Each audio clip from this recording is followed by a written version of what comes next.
Hello everyone and welcome back to the Great Book of Grudges. My name is Nathan and we're back with another Total War Warhammer video. Today we're going to continue our mod highlight series where once again we'll be checking out OVN Lost Factions. Today's faction is a rather small one, the Dread King's Legions, another faction based around the Dark Omen and Shadow the Horned Rat series. This is a smaller faction, but I figured since we covered the Grudgebringers yesterday, it only makes sense to cover this faction too. This faction, for all intents and purposes, is yet another Tomb King faction, based on kings and princes which joined the Nagash during his great rise to terrible power, rather than fight against him as did many kings and princes of Nehekara. In essence, it's very similar to Arkan the Black's faction, where you'll have access to a few vampire count units and a few extra things added in uniquely. It's one of the smaller factions added in through OVN, but still rather enjoyable, so let's not waste any more time and jump right in. Your faction will begin with the control of the Black Pyramid of Nagash. The Sentinels faction has been completely removed, and now you are essentially the Sentinels themselves, a servant of Nagash who wields great power, and you are tasked to protect the Black Pyramid from any who seek to defile it. As can be expected with this mod series, you are surrounded by other Tomb Kings and Araby factions. They shouldn't be too much of a problem. Remember, Tomb Kings themselves suffer from not being able to recruit higher tier units until they start advancing their settlements. So take advantage of that and try and solidify your nation by taking settlements as quickly as you can. Your faction effects are as follows. Enables recruitment of certain vampire count units, as can be expected. Diplomatic relations -50 with Tomb Kings. Don't worry about this too much, as you progress with your campaign, you are able to negate this without an issue. Diplomatic relations +20 with vampire counts. Not so much useful early game, as all vampire count factions within Nehekara generally get destroyed early game quite quickly. But it might prove useful later on with Vlad or Manfred, depending which one is still alive at that point. Winds of Magic power reserves +10 for all armies, perfect if you want to focus around spellcasting, which let's be honest, as a Tomb King faction you will. And finally, public order is upped based on the percentage of vampiric corruption present in your regions, same as you can expect from vampire count factions, so there's not really too much to explain here. Not much changes in relation to the construction tab. What you will notice is there is a new building tree which focuses around a mixture of vampire count units and those added uniquely for the Dread Legions. Your main settlement buildings will also focus around recruiting early vampire count units and Dread Legion units. Now bear in mind, in terms of stats, which we will see later on in this video, the Dread Legions themselves are quite powerful. The specifically added units have a very high armor value and can dish out a lot of damage. However, in an effort to make this more balanced, what happens is that the Dread Legion units themselves also have the recruitment cap that all other Tomb King units do, and I believe that's quite fair. Your legendary lord and faction leader is the Dread King himself, the Dark Lord of Nagash. One of Nagash's most faithful and powerful servants from way back then. A melee caster hybrid character, decent in melee combat, nothing too spectacular in terms of stats, but he's a hybrid with the Law of Death, which is absolutely powerful when mixed together. The character itself is mostly focused around army-wide buffs and summons. There are special skills that you can unlock which increase the melee defense, attack, leadership, and even ammunition of your certain units. So essentially with this character, what you're trying to do is build an immovable wall. The undead of course are already an immovable wall, but with these skills they are much more resilient, meaning that you could use them at choke points and they will last a lot longer. So the concept in itself is focusing on army-wide buffs. Rather than making the character deadlier and deadlier, you're focusing around your army being the powerhouse itself. We'll also have access to a legendary hero, Gunther, who is a Lich Priest with the lore of necromancy. Very basic as you can tell from stats, and obviously a character which will be destroyed if left unattended. However, what makes this character so interesting is the fact that his unique skill tree is focused around buffing him in his other form. The character as normal will appear to be some sort of half-living human, but eventually as you level him up and unlock skills, you'll be able to turn him into his ethereal form, where he does do a decent amount of damage. It will take a while until you can unlock this, and obviously you will also want to focus on getting the other buffs in relation to his ethereal form. You'd want him as strong as possible.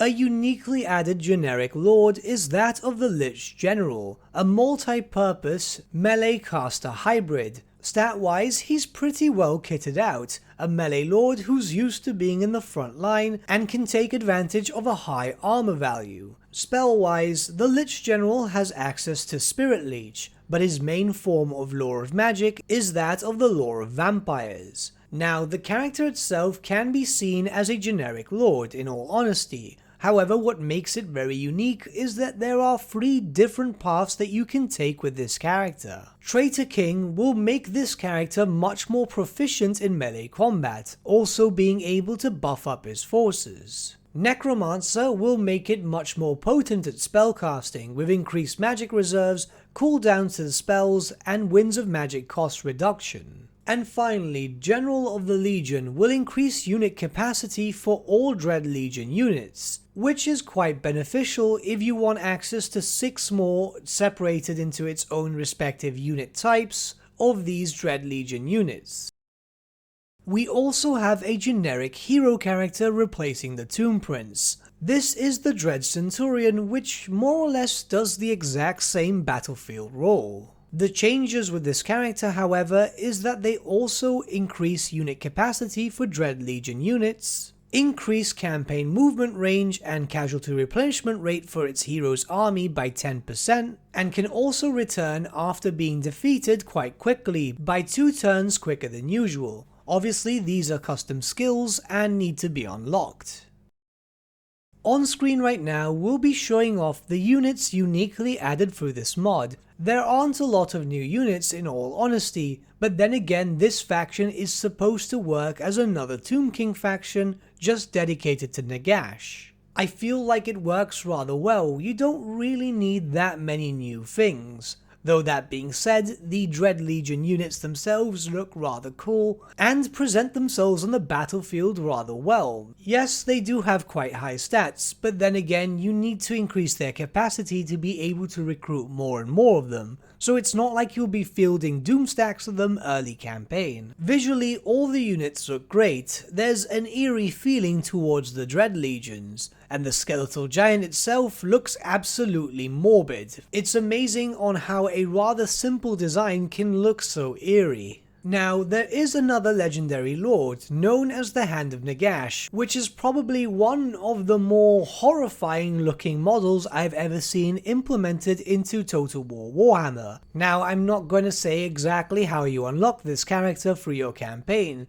As always, I like to leave a few things out so you can discover it for yourself. The character will show up a little later at this point of the video, and it looks absolutely insane. By far, one of the most impressive visual characters added in through this mod. The faction itself plays like another Tomb King faction, so if you're used to playing the Tomb Kings, you won't have an issue playing as the Dread Legions. There's only one bug that I encountered through multiple playthroughs of this mod. Sometimes when you begin your campaign, you aren't able to declare war. I've made the modder aware of this issue. The way to fix this is simply by just reloading into your campaign. I've only really noticed this issue just simply from the beginning of each campaign, and it's not popped up again when I've continued an already established playthrough. My only real complaint regarding this faction is that I would have preferred to see some sort of other mechanics being added in. Something to more or less give you the feel that you're playing a faction that belongs to a rather powerful servant of Nagash, but really other than that, everything else looks and feels like it should.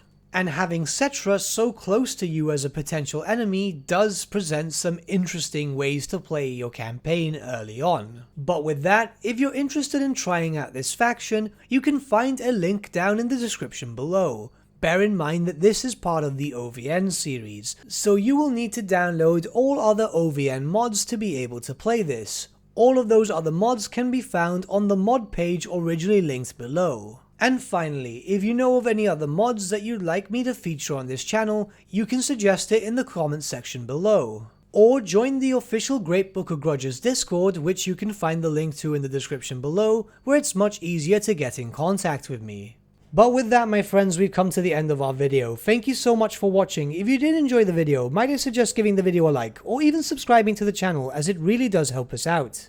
In the description section below are various links to different social media platforms such as Facebook, Instagram and Discord. Also in the description section is an affiliate link with Element Games where you could buy loads of hobby-based products, not just Warhammer, for 10 to 25% off. Making a purchase using that link and also our special code, which is also in the description, supports the channel at no extra cost to you, which we think is rather cool. A big thank you to our patrons. Your support means the world to us. It's amazing that people want to help a small channel like us grow and get to a higher level of content. A big thank you to Gibraltar LUSC, Ryan Bertsche, Andrew Prince and Okro for subscribing to us at our Fane level. You guys are super cool. And a big thank you to Edward Yule, VS Vasan, Aaron Whitman and Shaggy for subscribing to us at our King level. Honestly, we can't thank you all enough. And lastly, a big thank you to all of you for liking, sharing and commenting on these videos. Honestly, it's because of you guys that the channel's been growing at such a great pace lately, so we can't thank you all enough. But with that, my friends, thank you so much for watching once again, and we shall see you all again very, very soon. Have a good day.